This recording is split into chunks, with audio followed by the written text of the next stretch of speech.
কইতাম না হানিমুনে যাইব আমরা এটা ভালো আশা ফলাফল আশা করতেছি বা পাই হইব দেশের ভবিষ্যৎ। হ্যাঁ আগামীর প্রধানমন্ত্রী জন্ম নিব এখানে। আসসালামু আলাইকুম রহমতুল্লাহ। ইন্ডিয়ার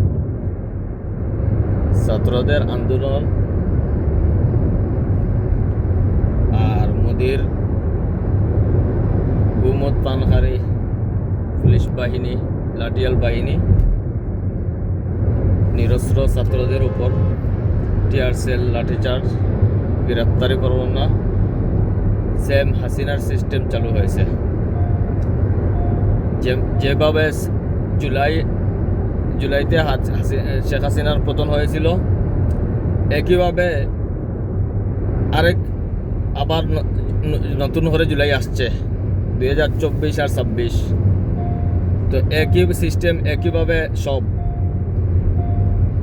বাংলাদেশে যেভাবে ছাত্রদের উপর নির্যাতন হয়েছিল, লাঠিচার্জ, টিয়ার সেল, গ্রেপ্তারি, গুলি, হত্যা, গুম, একই সিস্টেম ইন্ডিয়া চালু হয়েছে।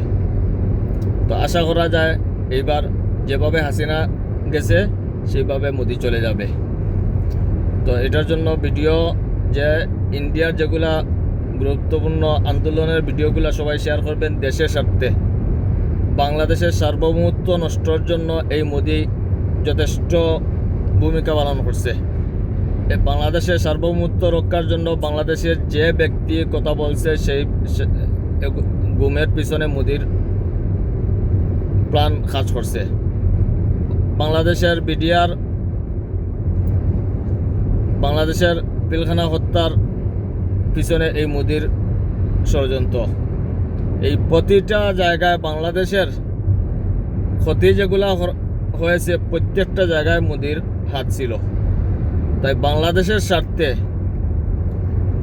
এই ইন্ডিয়ার গুমত পানকারী নরেন্দ্র মোদির বিরুদ্ধে যে আন্দোলন চলছে তা সবাই শেয়ার করবেন, এবং বিশেষ করে ইন্ডিয়ান মুসলমানদের উপর যেভাবে নির্যাতন করছে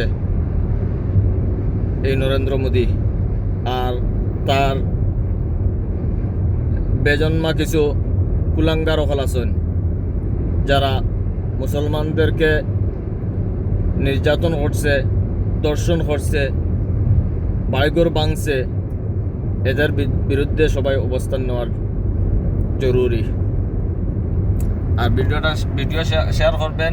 ইন্ডিয়ার বিরুদ্ধে যত আন্দোলনের পক্ষে, ইন্ডিয়ার মোদির বিরুদ্ধে আন্দোলন যারা করছে তাদের পক্ষে, তাদের স্বার্থে, বাংলাদেশের স্বার্থে, মুসলমানদের স্বার্থে সব ভিডিওগুলো শেয়ার করবেন।